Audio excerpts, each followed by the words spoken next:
teacher and hello everyone. Today we're going to explore CPU metric with top command. So our first part is system time. So we will show you the increase in system kernel level CPU usage, and let's see. This is our command and we will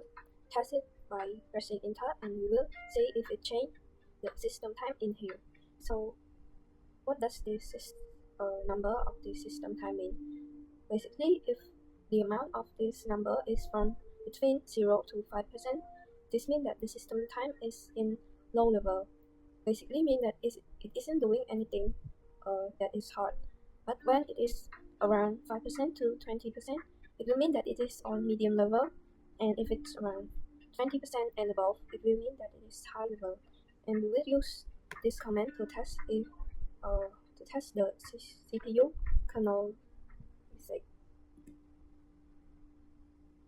So our command basically means that we will copy 1 megabits of random data and throw it away. You can see here our system time went from 20% and dropped to 0.5 and 0.00% when it is done. So you can see that it is changing. So moving on to our next part is idle time. In here we were doing nothing.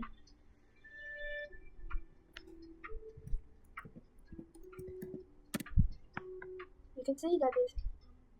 the idle time is around, the amount is around 99.0% or 99.5%. Basically mean that our system is free and nothing is running. But when our idle time is low, it means that our CPU is running something. So moving on to our next part is US or user time. So we will show you our CPU usage from user space. It's basically when we're running normal program like executing Python script or like calculations or loop. So this is our script, which this script means that we will going to run infinite loop. Before running this script, you can see the user time is around 0% to 0.5%. But when we're running this script, you can see the user time is around 99.4% to 100%. So this means our user time will change when we're executing Python script or doing calculation or loop. So we're going to kill this script by writing the command kill all Python 3. And you can see our user time will drop from 99% to 0%. So this is all the three part that I'm going to explain. So let my friend explain the next part. ជំរាបសួរលោកគ្រូជំរាបសួរអ្នកទាំងអស់គ្នាអញ្ចឹងថ្ងៃហ្នឹងខ្ញុំនឹងមកធ្វើតពីចំណុចរបស់មិត្តភក្តិខ្ញុំហើយខ្ញុំនឹងមកធ្វើពីចំណុចនេះដែល nice time អញ្ចឹងnice time ហ្នឹងគឺជាពេលមួយដែល CPU time ហ្នឹងវាប្រើ low priority process មានន័យថាវានៅពេលដែលយើងរានវាទៅគឺនេះហ្នឹងវាទៅប្រាប់ operating system ថារានអាផ្សេងសិនទៅហើយចាំរានអានេះតាមក្រោយដោយសារតែ nice time អានេះហ្នឹងគឺវា less important អញ្ចឹងវាប្រាប់ឲ្យ CPU របស់យើងហើយ operating system របស់យើងទៅរានអាផ្សេងឲ្យអស់ចាំរានអានេះក្រោយគេដោយសារតែវា less important ជាងគេអញ្ចឹងទៅ that's why វា nice time មានន័យថាវារាននៅពេលណាមួយដែលល្អនៅពេលណាមួយដែលសមស្រប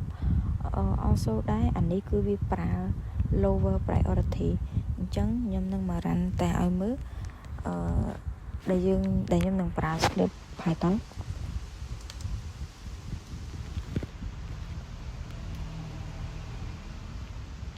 អញ្ចឹងដំបូងឡើយនេះយើងចង់ប្រើ eco ក៏បាន nano ក៏បាន vim ក៏បានតែប៉ុន្តែខ្ញុំប្រើ eco ទៅអញ្ចឹងខ្ញុំត្រូវការបង្កើត file ដាក់ចូលទៅក្នុងបង្កើត script ដាក់ចូលទៅក្នុង file Python របស់ខ្ញុំមួយសិនបានខ្ញុំទៅរ៉ាន់អានេះនឹងហ្មងអញ្ចឹងខ្ញុំត្រូវការបង្កើត script សិន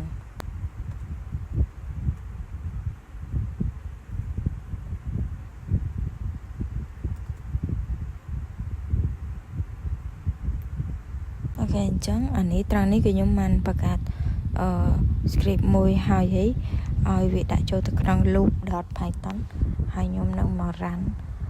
នេះរបស់យើងតែម្ដងអញ្ចឹងយើងឃើញថាគាត់ខ្ញុំ run ហើយ ចំនួននេះរបស់យើងគឺវា increase ឡើងតែម្ដងមានន័យថាវាកំពុងតែប្រើនៅ lowest priority អញ្ចឹងយើងមានតែប៉ុណ្្នឹងទេអរគុណច្រើនជំរាបសួរលោកគ្រូចឹងខ្ញុំនឹងនិយាយបន្តអំពីមិត្តភ័ក្តិរបស់ខ្ញុំដែលខ្ញុំនឹងនិយាយអំពីវ៉ាអញ្ចឹងតើវ៉ាហ្នឹងគឺជាអីគេវ៉ាហ្នឹងវា represent នៅវាគឺជា wait time ដែលវា show ថាតើ CPU ហ្នឹងវាត្រូវការពេលប៉ុន្មានវា spend time ហ្នឹងប៉ុន្មានដើម្បី waiting for IO operation such as this read ឬក៏ write អញ្ចឹងជាដំបូងខ្ញុំនឹងធ្វើការ run នៅ command top -d1 អញ្ចឹងខ្ញុំ run នៅ command top ដើម្បីធ្វើការ monitor ទៅលើ CPU ហើយ -d1 ហ្នឹងគឺដើម្បីឲ្យវា refresh data ហ្នឹង every second អញ្ចឹងយើងឃើញថាវ៉ានៅកន្លែងនេះគឺវា low មែនតើគឺវា 0.0 ដោយសារតែអីដោយសារតែវាអត់ទាន់មាន this activity អីអញ្ចឹងខ្ញុំនឹងធ្វើការ run នៅ command ដើម្បីឲ្យ increase while ហ្នឹងដើម្បីដើម្បីឲ្យ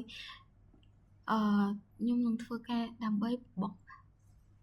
អញ្ចឹងខ្ញុំនឹងធ្វើការ run នៅ command មួយដើម្បី write ឡា file ធំមួយទៅក្នុង disk អញ្ចឹងនេះគឺជា command ដែលខ្ញុំ use អញ្ចឹង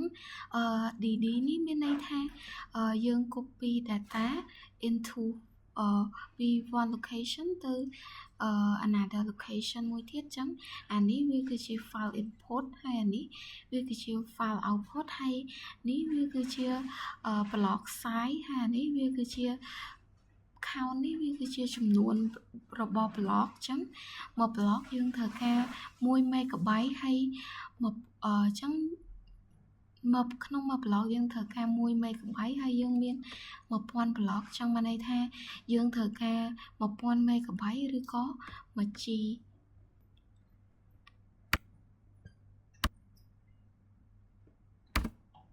អញ្ចឹងបន្ទាប់ពីខ្ញុំ run